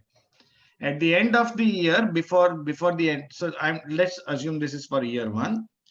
In the end of the year, you've mined 3 Bitcoins. All right. And therefore you say my cost of mining this Bitcoin is equal to the cost that I have incurred, and then you take it to your credit side by showing that my closing stock of the Bitcoin is X. However, we go on the formula of at cost or market price, whichever is lower, and then you'll have to do an MTM for it. Correct. All right. And that would draw your profit and loss account. And that will probably, you will have to, anybody might have disclosed it in their return of income accordingly. So how does things change after 115 BBH? So the position changes after 115 BBH. If suppose you have a closing stock, it is not transferred and therefore not offered to tax. That is a different aspect altogether. So for the miner, it is not about, so it is about for a miner when he parks it in his wallet and is ready to sell it. Okay. The gains would be taxable prior to 11422 is completely different. I hope I am able to make this point clearly. Yes, I understand what point you are making. My point here is that at the time of mining, say I have mined 1 Bitcoin, that point should also be taxed because my 1 Bitcoin is equivalent to say 20 lakhs rupees. And then there has to be a second leg of transaction when I transfer it, and this can be my cost of acquisition at the time of transfer. What you are trying to say is because I have mined this coin, whether it becomes my income? Income, yes. My answer to that would be no. Let's take it and take a different example. Okay, so I think Rushina is putting more or less like the ease of acquisition. A deeming concept. So let's take a different example. No, because in case of the ESOP, what happens is when you actually avail the visa, when you exercise your option, etc., and other thing and all, at that particular time, it is actually taxed as a perquisite value. That is the difference between the market value and the value it is asserted. That is actually taxed as the perquisite value at that particular time, employee benefit. But when you actually sell it, when you transact it, then the capital gain is actually there are 2 points of taxation is actually coming. That is what I think she is coming from. Yes. Yes. Yeah. So the point is like this, sir. So you've compared it with ESOP. I would not agree with this example of an ESOP. I will come to that in a moment. What I'm trying to say, let's try and understand that you are in a creation of an asset. Okay. Creation of an asset, whether it is when you create an asset, would it be liable to tax? That is the point which I think Rushina and Nayan are trying to make. And to that, my answer would be no, for the simple reason. Let's take an example. I go and take a coal mine on a lease. Okay. I extract coal from the mine and bring it to the floor. But I have not sold that coal so far. Would it become a taxable event because I have mined that coal? The answer to that is no. Till the time anything which is not sold cannot be taxed. 115 BBH also talks about transfer. A miner who is generating or creating a Bitcoin, for that matter, he has not transferred it. He has extracted all the data which is available in the whole hemisphere of this computer networks, out of which he has created one coin. Yes, valid argument. Right? Yeah. And therefore, the miner cannot be taxed at the point of generation of the coin. You have a valid Now, argument.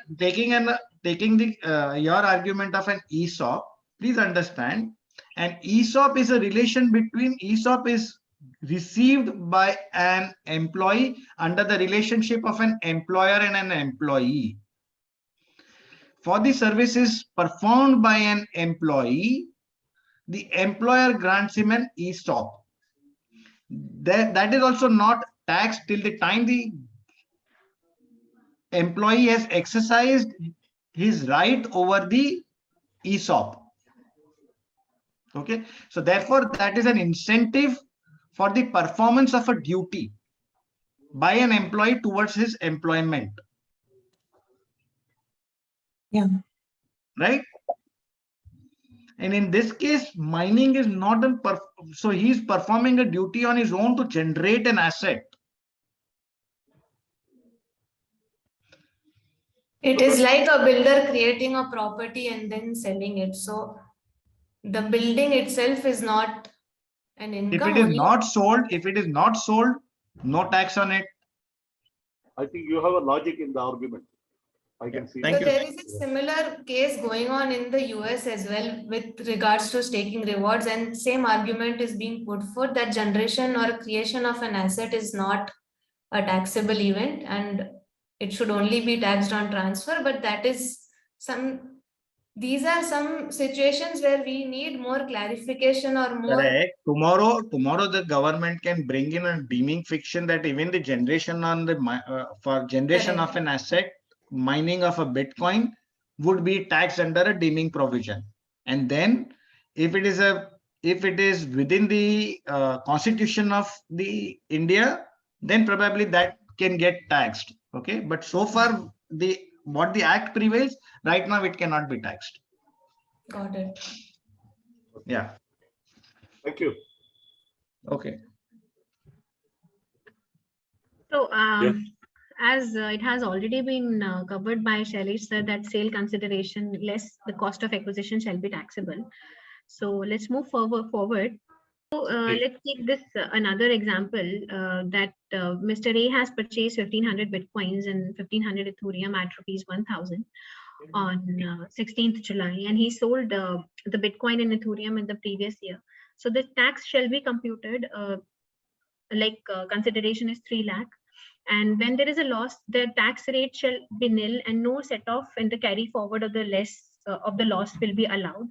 And in the case of Ethereum, there is a profit, so the tax would be like 30%. So there should be no deduction allowed for the brokerage, sale consideration, less cost of acquisition shall be taxable at 30% plus applicable surcharges and the cess.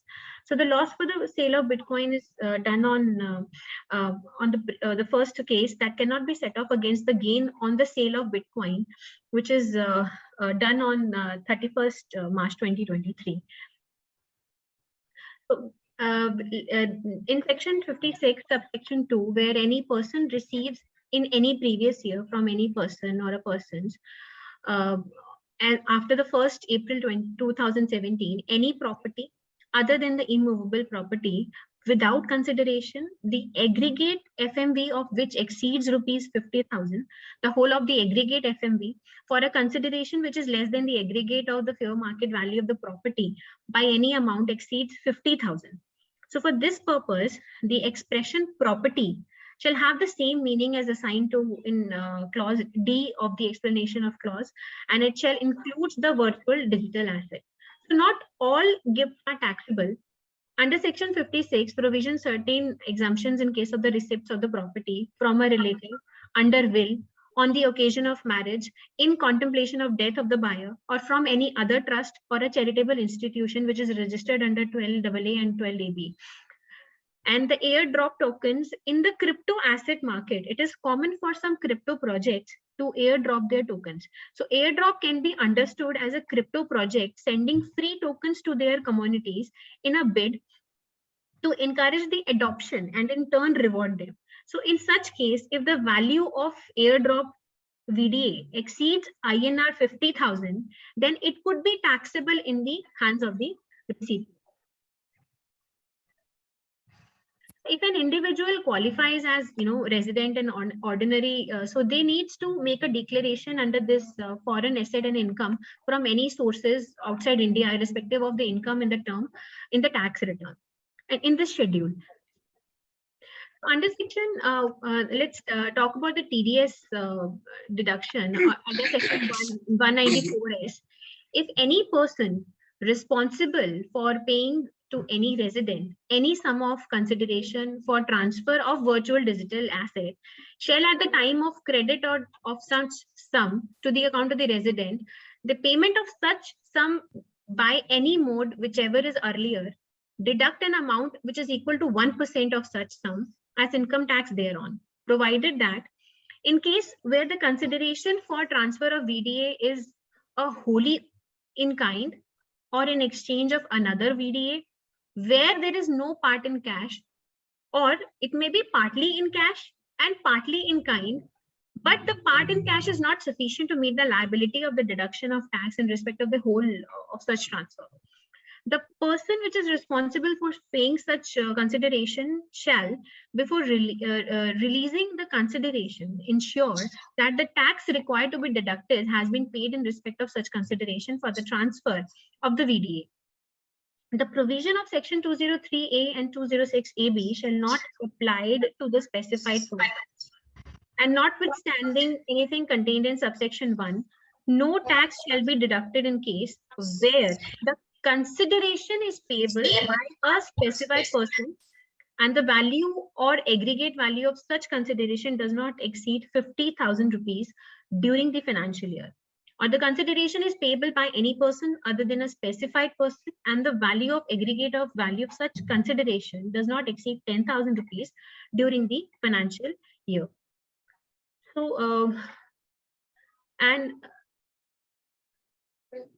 where any sum which is referred to in subsection 1 is credited to any account, whether called a suspense account or by other name in the books of account of this person which is liable to pay such sum, the sum shall be deemed to be credit of such sum to the account of the payee, and the provisions of this section shall apply accordingly.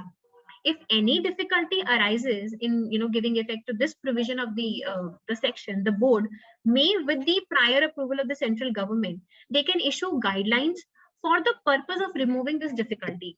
And every guideline issued by the board under subsection 6 shall be laid before each house of the parliament and shall be binding on the income tax authorities and on the person who is responsible for paying the consideration on transfer of such VD. For this purpose, the specified person means being an individual or HUF whose total sales, gross receipts or turnover from the business which is carried on by him or a profession exercised by him does not exceed 1 crore rupees in a case of a business or a 50 lakh in case of a profession. So during the financial year, which is immediately preceding the financial year in which such virtual digital asset is transferred. And being an individual or an HUF, not having any income under the head PGBP. So before moving forward, let's understand that what is deductor, deductee, and what is the rate of tax. Yes. When the Bitcoin can be a consideration for me for sale of goods of services. I think yes, it can be the consideration for the transfer as it involves in the transfer of the VDA. Then I do not know how it will be treated in the taxability, etc. and all this thing when we talk about it. Maybe Shailesh sir can answer this question. And the second thing is there, suppose I'm having a Bitcoins in the stock in trade. Yeah. Whether it can be transferred in exchange of the real currency? So there is no specific guidelines has been provided regarding this. So, yeah. So the answer to the please. second question is yes. And what was the first question? Sorry. First question is whether the Bitcoin can be a consideration for buying the sale of goods or taking services. So Elon Musk is accepting it for the sale of Tesla. Accepting cryptocurrencies for goods and services. So it could definitely be a case. And even in that case, then one person needs to be deducted in that case by them because they become the buyer of a crypto. And that's where the complexity arises because a person who's, say in that case, if a person is providing a service under 194J, both parties will be deducting TDS, one under 194J and one under 194S. Correct. Complexity again. Yes, Nayan. So the deductor is any person who is responsible for paying any sum by way of consideration for the transfer of virtual digital asset is required to deduct the tax at source. And the deductee is the taxes which is required to be deducted under this provision if the amount is payable to a resident person. And the rate of tax shall be 1% of the consideration with no surcharge and cess. If the deductee does not furnish his PAN to the deductor, the tax shall be deducted at the rate of 20%, which is prescribed under section 206AA. So, however, this provision of section 206AB shall not apply in the case of a specified person. Thus, if the deductee has not furnished the return of income for a specified period, the tax shall be deducted at the rate of prescribed under this provision and not specified in section 206. If the taxpayer is a specified person, and if the taxpayer is not a specified person, the tax shall be deducted as per section 206AB. And if the payee is a non-filer. And the tax shall be deducted at the time of payment by any mode or at the time of credit of such sum to the account of the resident, so whichever is earlier. And the tax is required to be deducted from the gross amount of consideration which is paid to the resident person for the transfer of virtual digital asset. However, in the following cases, before releasing the consideration, the person responsible shall ensure that tax has been paid in respect of such consideration for the transfer of the VDA. So there are some cases like where consideration is wholly in kind, where a transaction is in exchange for another VDA, there is no part in cash, or where consideration is partly in cash and partly in kind, but the part in cash is not sufficient to meet the liability of deduction of tax in respect of whole of such transfer. So there are some examples if consideration is below rupees INR 10,000, then no tax shall be deducted under this provision if the consideration is payable by any person other than a specified person, and its aggregate value does not exceed 10,000 during the financial year. And when consideration is below 50,000, no tax shall be deducted under this provision if the consideration is payable by the following person and its aggregate value does not exceed 50,000 during the financial year. First, an individual or HUF whose total sales, gross receipts or turnover does not exceed rupees 1 crore in case of a business or 50 lakh in case of a profession. So during the financial year, immediately preceding the financial year in which such VDA is transferred. And in another case, if an individual or a HUF who does not have any income under the head of PGBP. Nayan, I think you have to go a little faster because we are already 1 o'clock. Yeah. So this is the chart which shows the exemptions according to the category. So which I have already discussed in the earlier slide here. Okay. Yeah. So what are the overriding effects of section 194, where a transaction is subject to the TDS under section this, and that shall be deducted under section 194S. Further, a transaction in respect of which tax has been deducted under this provision, then no tax shall be deducted or collected under any other provision. For example, if an architect receives a Bitcoin from his client as a consideration for services, then the architect shall be liable to deduct tax under section 194S as he is giving the consideration in the form of architecture services to the client who is transferring the VDA. And on the other side, the client may also be liable to deduct tax under section 194G as he is making payment in form of VDA for services which is provided by the architect. No TAN is mandatory when there is a specified person is defined above does not require to apply for obtaining the tax deduction or collection account number for deducting the tax under this provision. However, such deductor shall be required to quote his PAN and challan and TDS statement as which is required by subsection 5B of section 139A. And there is no TDS on gift or lending of a VDA under section 194S, which is applies that consideration is paid in respect of the transfer of VDA as a gift or a lending of VTA does not fall under the definition of transfer. So no tax shall be deducted in such cases.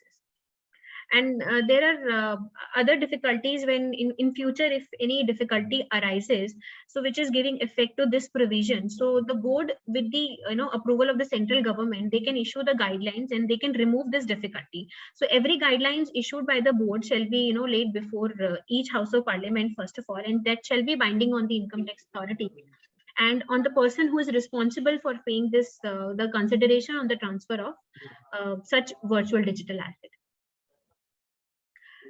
So here we can have a few scenarios, like if peer-to-peer transaction is there, the buyer is required to deduct TDS under 194S of the Act. And if the transaction is taking place through the exchanges, like if VDA not owned by the exchange, like if there is a broker, and in another case when VDA owned by the exchange. So VDA will be transferred to the buyer if there is an exchange between the buyer and the seller. So if buyer pays 1,000 rupees to the exchange in the for the VDA, so the TDS will be deducted at 1% of rupees 10 will be deducted and which is paid to the government, and the payment of 990 will be done to the seller. So in this case also, if there is a written agreement between the exchange and the broker, so exchange will deduct the tax and remit the same to the government, and exchange shall furnish the quarterly statement in form 26Q for all such transactions made. This is the form 26 we have mentioned here, and if VDA owned by the exchange, so that is done by the then buyer makes the payment to the exchange and exchange will transfer the VDA. Under this scenario as well, if exchange deduct the TDS of both the parties and files the TDS return, so and there is another option when A and B shall pay the TDS to the government of 1%, which is practically not possible. So here what we do, exchange has to submit that TDS which is deducted in the transaction will be paid to the government. There are some examples we can consider, like if there is an income from the salary is 1,80,000 and there is interest income is 20,000 and income from the transfer of VDA is 45,000. So tax on income, which is income from the VDA, is rupees 14,040. So no deduction under section 194 as the consideration which is paid during the financial year does not exceed 50,000 in case of a specified person and rupees 10,000 in any other case. So in this second example, we can see when there is an income from the business and they have a loss of 10 lakh rupees and there is an interest income, and income from the VDA is 2,50,000. So the tax on the income from VDA is 78,000, which is, and the loss from the business can be set off from the income from other sources. Thus, loss of 9,50,000 will be carried forward to the next year. Whether the loss from the business can be set off against the income from the VDA, so this is not possible. I think VDA ka, whatever the loss is there, that cannot be set off against the income from the business. So let's talk about the taxability of the cryptocurrency under the GST law. So the taxation of cryptocurrency and other digital asset has been a point of discussion nowadays, and this the GST Council is planning to levy 28% GST on the cryptocurrency, the digital asset. And this idea is to tax cryptocurrency is just like income from lottery, betting, casinos, and the horse racing. So the GST Act does not define cryptocurrency or a digital asset. However, as per the finance bill, a VDA means any information, code, number, token generated through the cryptographic means, providing a digital representation of such value, which can be exchanged and can be used in any financial transaction. So now the question arises, whether the cryptocurrency is a good or a service. To understand this, we should know that the cryptocurrency fall within the meaning of good or a service. So there's a to bifurcate the goods or services under the GST law. There are some bases, like they consider what is the place of supply, valuation, time of supply, and what is the rate of tax.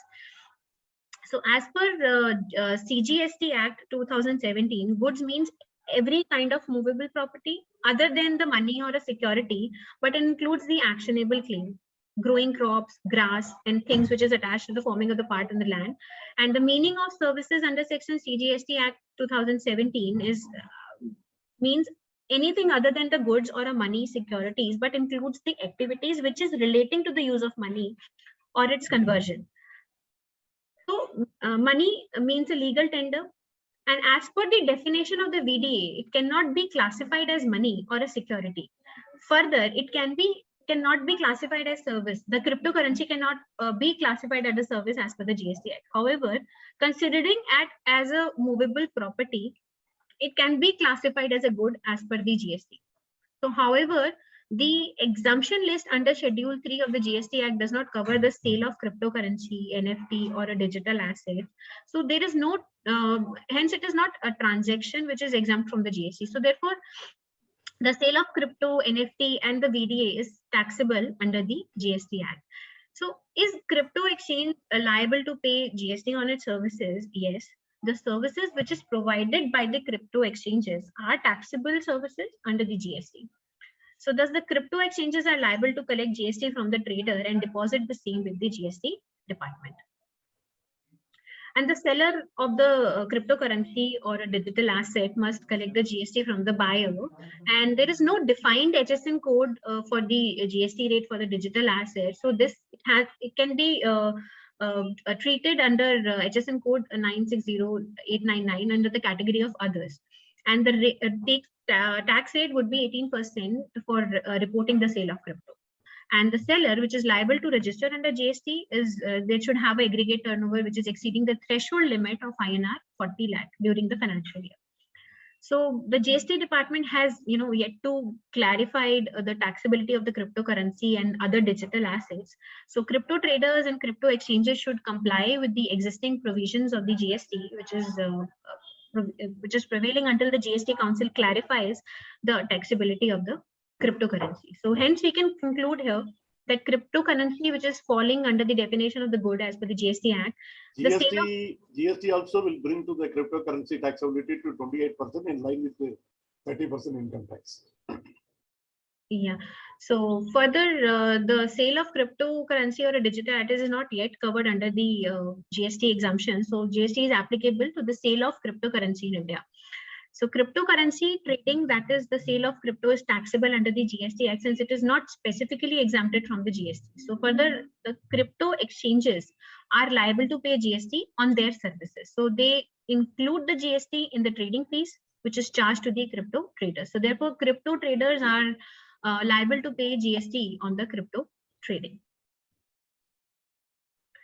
So there are some global and the Indian VDAs, like global VDAs are Sandbox, Indie, Doodle, and CryptoPunks. These are the few of the global VDAs which is there. And in India, there is Indies NFT, and there is digital Pratik Joe token, and the people maybe get confused of the e-rupee as it is a digital prepaid voucher. It is not a cryptocurrency, but it is a digital prepaid voucher that is paid for by the government. So in this digital e-rupee, which is different from the cryptocurrency, but the technology they have used is the blockchain technology, which is similar to the cryptocurrency.